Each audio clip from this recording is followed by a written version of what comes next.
Good morning everyone. कल के video में हमने जल परिवहन जिसमें स्वेज नहर एवं पनामा नहर के बारे में पढ़ा था। ये बहुत इंपॉर्टेंट क्वेश्चन है, मैंने बताया था। ठीक है, तो इसकी तैयारी सब करेंगे। आज हम लोग देखेंगे वायु परिवहन। ठीक है, वायु परिवहन सभी जानते हैं। आज जो है हम सबसे अगर तीव्रगामी साधनों की बात करते हैं तो हमारे पास जो है वायु परिवहन है कि हम एक स्थान से दूसरे स्थान पर बहुत कम समय में आसानी से पहुंच सकते हैं।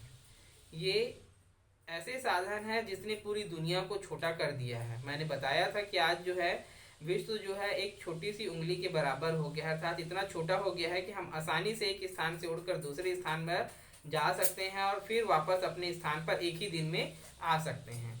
वायु परिवहन अमेरिका और प्राचीन काल में यातायात अकुशल तथा मंद होता था। परिवहन तथा संचार के विकास के हर चरण ने दूर स्थित प्रदेशों को एक दूसरे के निकट लाने में सहायता प्रदान की है, एकाकीपन को कम कर दिया है, आत्मनिर्भरता को प्रोत्साहित किया है तथा काफी समय तक स्थल यातायात मंद, अकुशल तथा असुविधाजनक था।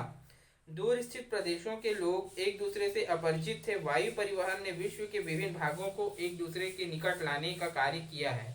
आज हम जो है बहुत सारे भाग ऐसे हैं जहाँ पर हम लोग पहुँच नहीं सकते थे, परंतु परिवहन के साधनों ने हमें आमने सामने लाकर खड़ा कर दिया है। वायु परिवहन ने विश्व के विभिन्न भागों के लोगों को एक दूसरे के निकट लाने में महत्वपूर्ण योगदान दिया है और विश्व के विभिन्न भागों में अपनी अमिट छाप छोड़ी है। सन 1926 में पहली बार संयुक्त राज्य अमेरिका में व्यावसायिक वायु परिवहन के शुभारंभ के बाद यह परिवहन व्यवस्था विश्व के अन्य भागों में फैल गई। ठीक है, पहली बार जो है परिवहन जो है क्या किया गया था, व्यावसायिक रूप में जो है चालू किया गया था संयुक्त राज्य अमेरिका में 1926 में, और आज जो है ये संपूर्ण भागों में फैल गई है। वायु परिवहन इस सीमा तक विकसित हुआ है कि आज विश्व के सभी महत्वपूर्ण स्थानों को वायु परिवहन की सेवाएं उपलब्ध है। आज विश्व का प्रत्येक देश जो है वायु परिवहन की सुविधाओं से जुड़ा हुआ है। वायु परिवहन की गति तीव्रगामी होती है और ये दूर तथा अगम्य स्थानों तक परिवहन की सुविधा उपलब्ध करा सकता है। अतः इसने राष्ट्रीय तथा अंतर्राष्ट्रीय स्तर पर यात्रियों तथा हल्के एवं महंगे सामान को ढोने में महत्वपूर्ण भूमिका निभाई है। इससे विचारों का आदान प्रदान भी खूब होता है। जेट विमानों के विकास ने वायु परिवहन को और भी सक्षम बना दिया है। पहले से अपरिचित क्षेत्र एक दूसरे के संपर्क में आ गए हैं।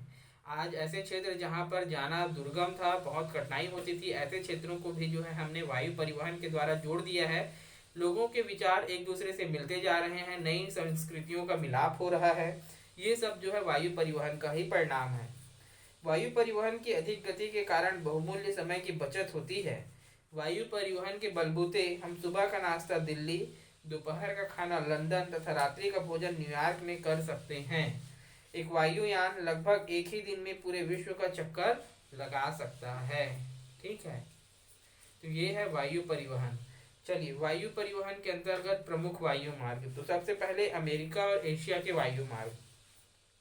इस मार्ग पर संयुक्त राज्य, जापान एवं कैथे चीन की वायु कंपनियों का नियंत्रण है। ठीक है, अमेरिका और एशिया के वायु मार्ग पर जो है संयुक्त राज्य अमेरिका, जापान और चीन के वायुयानों का नियंत्रण है।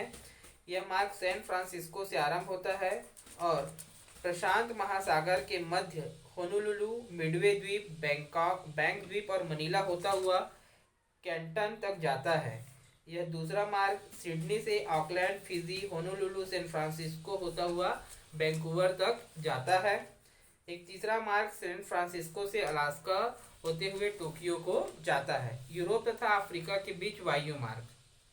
इस मार्ग पर इटली, फ्रांसीसी और ब्रिटिश वायुयानों का नियंत्रण है। अफ्रीका के महत्वपूर्ण मार्ग ब्रिटेन के अधिकार में है। ब्रिटिश वायुयान साउथहैम्पटन से आरंभ होकर भूमध्य सागर के पास सिकंदरिया तक जाते हैं। सिकंदरिया मार्ग से यह सीधे खार्तूम को जाता है और फिर यह दो दिशाओं या शाखाओं में बढ़ जाता है। एक शाखा पश्चिम में लागोस, अक्रा व डाकर तक तथा दूसरी दक्षिण से केपटाउन तक जाती है।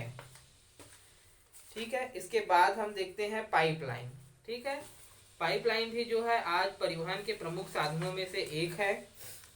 पाइपलाइनें परिवहन का नवीनतम साधन है। ये पेट्रोलियम, कोयला, गैसोलीन, प्राकृतिक गैस का परिवहन जो है बहुत तीव्र गति से और आसानी से कम खर्च में कर सकता है, जिसकी वजह से जो है आज पाइपलाइनों का उपयोग परिवहन के साधनों के रूप में किया जा रहा है।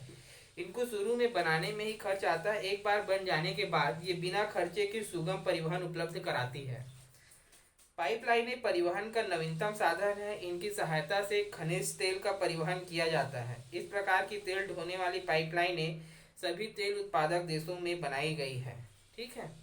इन पाइपलाइनों की सहायता से खनिज तेल क्षेत्रों से तेल शोधन क्षेत्रों अथवा बंदरगाहों तक पहुंचाया जाता है। अर्थात जहां से हम कच्चा तेल निकालते हैं वहां से इन पाइपलाइनों के माध्यम से जहां पर उस तेल को शुद्ध किया जाता है उन फैक्ट्रियों तक जो है इसे पहुंचाया जाता है। इस प्रकार खनिज तेल शोधनशालाओं से बड़े बड़े नगरों को भेजा जाता है जहां इसका उपयोग किया जाता है। यद्यपि इन पाइपलाइनों का निर्माण बहुत महंगा पड़ता है, परंतु बाद में इन पाइपलाइनों की सहायता से तेल को बंदरगाह तक ले जाना आसान होता है। खर्च भले ही इसमें अधिक होते हैं निर्माण के समय, परंतु बाद में इसका उपयोग जो है बहुत कम खर्च में आसानी से किया जा सकता है। इसलिए जो है तेल परिवहन के साधनों के रूप में पाइपलाइनों का जो है महत्व अधिक बढ़ते जा रहा है। संयुक्त राज्य अमेरिका में 1,60,000 किलोमीटर पाइपलाइनें हैं जो विश्व में सबसे अधिक है। अधिकांश पाइपलाइनें पेट्रोलियम उत्पादक क्षेत्रों से उपभोग क्षेत्रों तक ले जाती है, अर्थात जिन क्षेत्रों से पेट्रोल निकाला जाता है परिष्कृत किया जाता है वहां से ऐसे क्षेत्रों में जो है पेट्रोल को भेजा जाता है जहां पर उसका उपभोग होता है। इसका सबसे बड़ा लाभ ये है कि इसमें जो है दुर्घटनाएं कम होती है, क्योंकि तेल जो होता है वो बहुत अधिक ज्वलनशील पदार्थ होता है। पाइपलाइनों के माध्यम से ये सुरक्षित जो है एक स्थान से दूसरे स्थान तक पहुंच जाता है। मध्य पूर्व में भी बहुत सी पाइपलाइनें हैं। इनमें से कुछ पाइपलाइनें मरुस्थल को पार करके ईरान, इराक तथा सऊदी अरब का तेल भूमध्य सागर के तट पर स्थित तेल शोधनशालाओं तक पहुंचाती है। ट्रांस अरेबियन पेनिसुला पाइपलाइन सबसे बड़ी है। इसका व्यास 750 मिलीमीटर तथा इसकी लंबाई 1600 किलोमीटर है। यह रास तनूरा से साइडन तक तेल ले जाती है। रूस में भी एक बड़ी पाइपलाइन है जिसे कॉमेकॉन कहते हैं। ये यूराल तथा वोल्गा क्षेत्र में यूरोप के देशों को तेल पहुंचाती है। भारत के असम के तेल क्षेत्रों से बरौनी तक तथा गुजरात के तेल क्षेत्र से मथुरा तक तेल पहुंचाने के लिए पाइपलाइन बिछाई गई है। पाइपलाइनों का प्रयोग प्राकृतिक गैस के परिवहन के लिए भी किया जाता है। जो प्राकृतिक गैस हमें मिलती है उन गैसों को भी जो है लाने के लिए जो है इन पाइपलाइनों का उपयोग किया जाता है। संयुक्त राज्य अमेरिका में गैस पाइपलाइनों की लंबाई रेलवे लाइन से अधिक है। विश्व में सर्वाधिक लंबी रेल लाइन जो है संयुक्त राज्य अमेरिका के पास है, उससे भी अधिक उनके पास पाइपलाइन है, वो भी सर्वाधिक है। यूरोप में इटली, फ्रांस, नीदरलैंड तथा कुछ अन्य देशों ने गैस के परिवहन के लिए पाइपलाइनों का निर्माण किया है। हाल ही में भारत ने भी गैस परिवहन के लिए हजीरा विजयपुर जगदीशपुरा पाइपलाइन का निर्माण किया है और ये भारत की सबसे लंबी पाइपलाइन है। इसकी कुल लंबाई जो है 1700 किलोमीटर है। यह विजयपुर, सवाई माधोपुर, जगदीशपुर, शाहजहांपुर तथा बबराला उर्वरक कारखानों को गैस उपलब्ध कराती है। भारत की सर्वाधिक लंबी गैस पाइपलाइन कौन सी है? तो भारत की सर्वाधिक लंबी गैस पाइपलाइन जो है हजीरा विजयपुर जगदीशपुर है। इसकी कुल लंबाई जो है 1700 किलोमीटर है। तो ये थे बच्चों हमारे परिवहन के प्रमुख साधन। इसके बाद संचार का जो तरीका दिया हुआ है संचार का साधन, तो थोड़ा सा इसके बारे में बता देता हूँ। संचार के जो साधन है वो आज अपनी चरम स्थिति पर है। संचार के साधनों के अंतर्गत जो है हम जो है मोबाइल नेटवर्क, पहले जो है तार डाक माध्यम हुआ करता था, परंतु आज जो है हम लाइव जो है किसी भी व्यक्ति के साथ संपर्क साध सकते हैं। सामाजिक मीडिया ने, या हम लोग कह लें कि सोशल मीडिया की वजह से जो है आज हम कहीं पे भी बैठे हुए अपनी संपूर्ण जानकारी किसी को दे सकते हैं और किसी भी प्रकार की न्यूज़ की जानकारी जो है हम थोड़े समय में प्राप्त कर सकते हैं। ये संचार के साधनों के तीव्रगामी विकास का ही परिणाम है।